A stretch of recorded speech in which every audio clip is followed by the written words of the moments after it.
Welcome, Chuggalos, to day 7 of the Brew Crew podcast, Advent Calendar 2025. Day 7 brings us all the way back to lovely old England, which I love, actually. We're going to taste a beer today, and that's going to be different than any of the other beers that we've had thus far in the previous 6 days of the podcast, of the Advent Calendar. And it's one that I have a particular affinity for, a beer style anyway, that I have a particular affinity for. I spent a year over there, actually a couple of stints over there in the 80s and late 80s, spending some time, go to school there. And I got to enjoy a lot of, it was a real eye-opener for me, having been in the Midwest, going to school at a Midwest university, at Drake University, and drinking a lot of light beer. That's about it. And, going over to the UK is a particularly interesting experience if you like and enjoy beer, because the beers there are nothing like light beers in America, and thank God. But I got a taste and a flavor for them, and I love them all. Everything from the lagers, the English lagers, which are different than the German lagers, and the pale ales, the English pale ales, the extra special bitters, the ordinary bitters, the IPAs, of course, which originally came from England. IPAs, a lot of Americans don't know that. They think we invented IPAs or something. No, it actually came from England from a long, long time ago. And stouts, porters, you name it.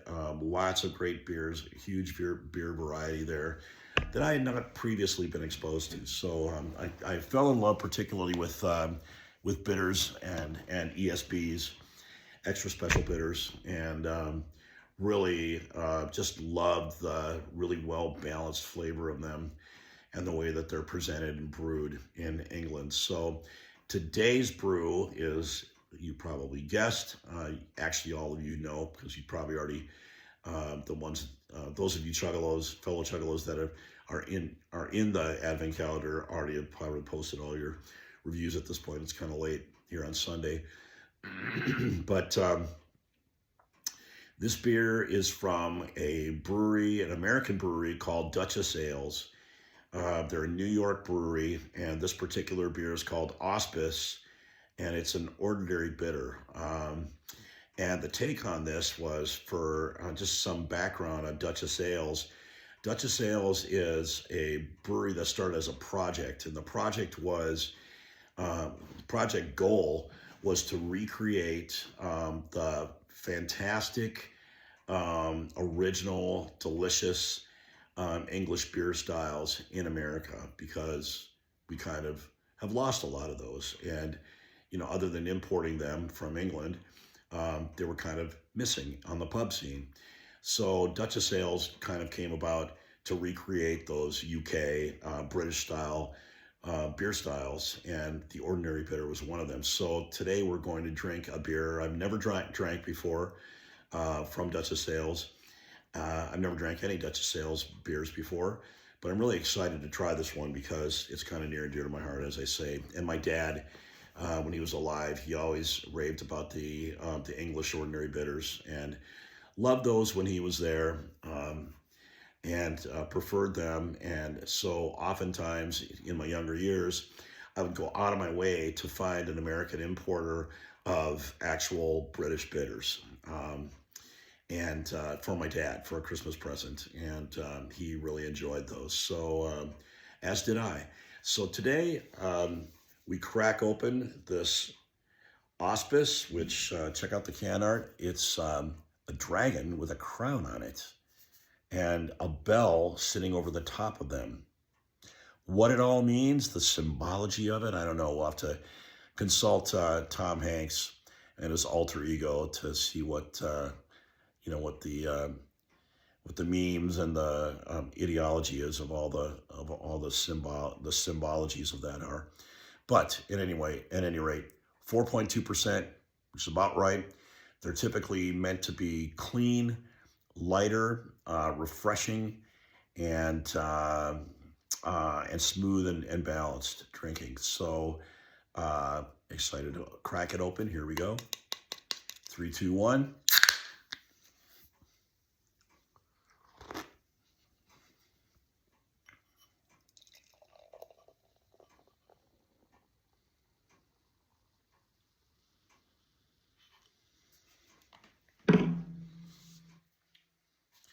It's a beautiful golden color.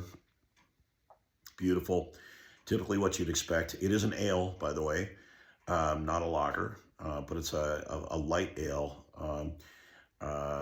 using pale malts and not and lightly hopped.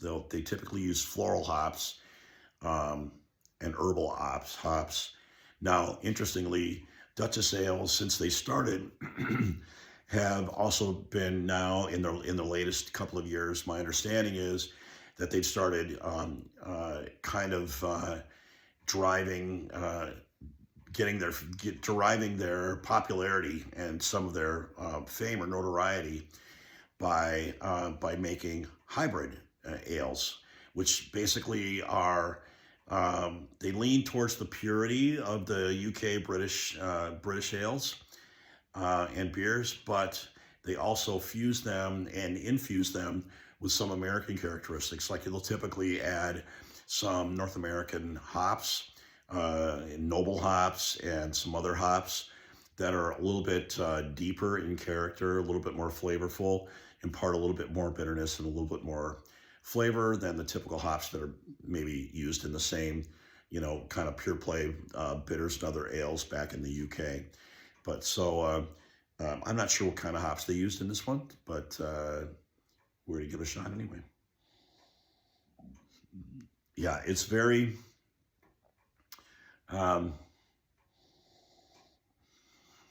it's lovely actually. It's floral in the nose, and it's a little citrusy, floral, and a little bit of fruit. Non-distinct to me at this point. My nose is a little stuffed up still fighting that cold, but I'm going to take a taste now, a sip, and see what the taste might revealed. Oh, fairly highly carbonated, typically. The bitters are. I don't know. I haven't tasted it yet, so I don't really know. But I'm looking at the head on it, and it's a pretty, it's pretty reasonable. That this is what when you go to a pub in England and they pour you a beer out of the a beer on draft. It's typically pumped, and this is what it'll look like. It'll be a sort of modest, but a modest head, but it'll be sustaining. So we'll see how that plays out here.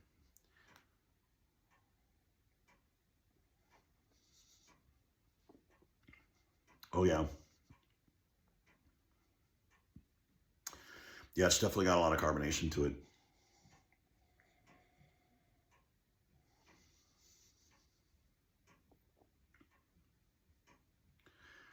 Yeah, more so than you'd expect in a normal, in an ordinary bitter. Of course, over in England, there's not a lot of stuff that's really highly carbonated there. It's pretty lightly carbonated because they typically, at least in their traditional pubs, they use a pump system versus a CO2 system. So it would be less carbonated there.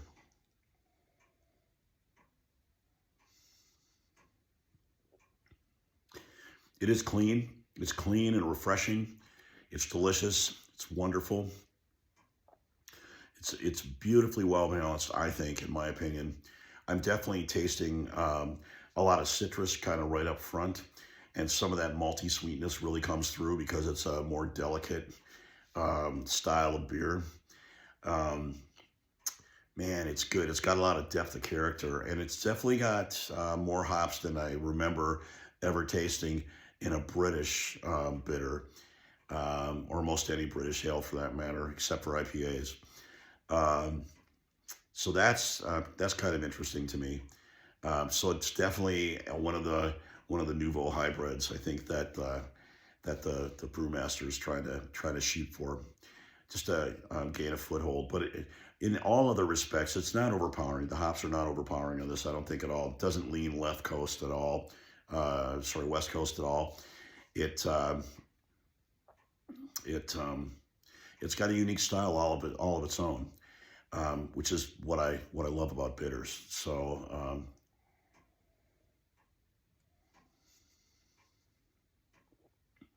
yeah, the hops are there's a blend of hops in there because I definitely get some of the floral herbal character notes in it, but by the same token, also getting some of that noble, that noble kind of bite that kicks in, from Pacific Northwest on the back of it a little bit too. So again, it's not overpowering.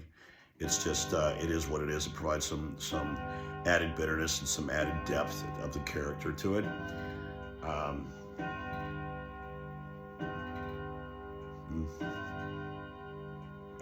yeah, recording this at midnight. So I would say it's really good. There's lemon, a little bit of orange in there. Um, it's got some breadiness in there from the yeast. I'm not sure what kind of yeast they use, if they use sort of British yeast or if they used American yeast for that. But there's a little bit of breadiness in there, just ever so subtle. By the way, it's great to have a lighter kind of style ale every once in a while. I think I said this the other day as well, earlier in the Advent calendar with another one of our beers. But it's kind of nice to have a more light style of ale to allow the flavors and the complexity to really come out. Because in a lot of these, there's a lot of subtle flavors that you wouldn't normally taste because they'd be overpowered by the bourbon barrel aged, thing that we had last night, and the molasses character and all that pretty much smothers a lot of the flavors in there. You got to really dig for them. This is really nice. Then it all comes out. I taste some zest, possibly some grapefruit in there too. So there's a lot of citrus flavors. Typically, they would tell you that you should look for orchard fruit in a bitter as well. I'm not really tasting like apples or. Mm,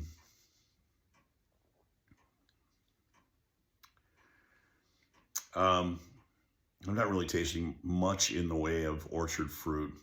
Maybe a little bit of peach.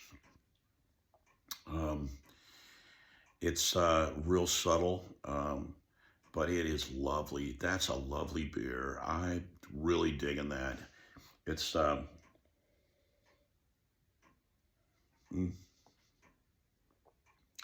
Again, if you love the really heavy, big, in your face West Coast IPAs, this is probably going to be boring for you. And it's probably not going to be a style that you're used to because we don't really get a whole lot of bitters in the United States. I'm really glad that that the Barrel House guys, Gus and Matt, decided to include this in the selection because it's a great beer. It's a fantastic beer. And if I could, I'm not going to try to convince anybody to do anything, but if you can, set aside the IPA preference and predominance of a lot of the beer that we typically drink, and you really, settle in and focus on this, allow it to breathe a little bit, which is what I'm doing by swirling in here. Just let it breathe a little bit, and so that it gives it some air. Most of the time, oxygen is not good for beer or wine, but in the case of just opening it up, you know, and trying to sip it, it's good to oxygenate it a little bit to allow it to breathe. Because when it breathes, you're going to smell more. I'm definitely smelling more complexity right now, just since I even opened it. And that's going to equate directly to what you're going to taste in it, right?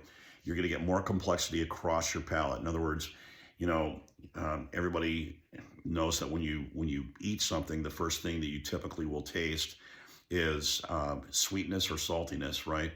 And then some bitterness on the sides of your tongue. And then as you go back in your palate, you'll taste, you know, kind of more subtle flavors and more bitterness as well.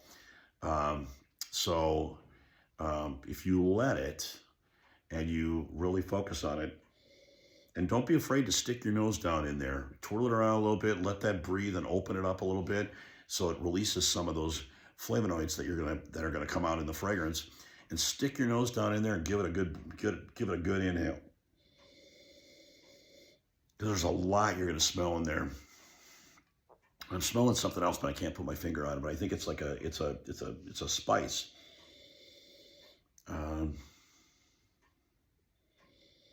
Yeah, I'm smelling like cardamom in there. So it's beautiful. It's just a beautiful blend, and it is really nicely balanced. So well done, Dutchess Sales. I've never had any of your beers before. Really liking this one a lot. Yeah, I'm liking this one a whole lot. And I think this is the only bitter on our list. Let me see. Which would not surprise me. We've had bitters in the past, but not every single year. But this one is, man, we are just hitting home runs here. This is a really good example of a British bitter. So, you know, take some time and get into it. For me, I will definitely buy this beer again, and I will buy it from Barrel House now that I know I can get it. And while it's not a typically or technically a British beer, it has all the earmarks of a British beer with a little bit of American hops infused in it. So not too much though. So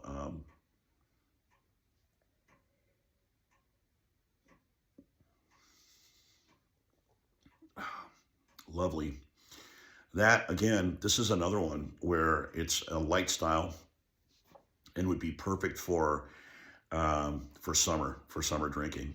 It's light, it's clean, it's real clean in its presentation. The hops make it really clean, you know, without overpowering it all. It's just real clean and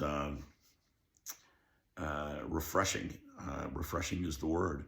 It's definitely, you know, I'd pick this beer, this ordinary bitter, any day, probably over almost any lager to drink, you know, just in the summertime, just because there's way more taste profile in this than a typical lager would have. So, so I'm liking this beer a lot. I'm going to give this beer a 4.25.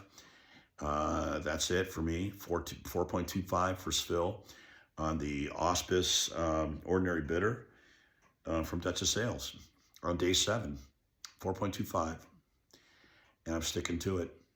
Liking this beer a lot. This is a really, really strong beer. Wow, another great day in the Advent calendar. Awesome, and this completes our first week.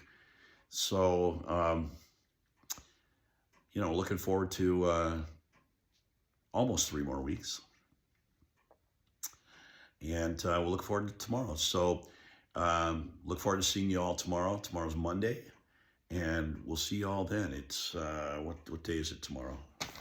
I don't even know what day it is. December the 8th, maybe? Oh, today's Pearl Harbor Day. So raise a glass to your favorite servicemen and thank them for their service. And remember Pearl Harbor. Wow. And ending on that happy note, we'll see you all tomorrow. This is Phil signing off for now, and we'll see you all tomorrow. Bye.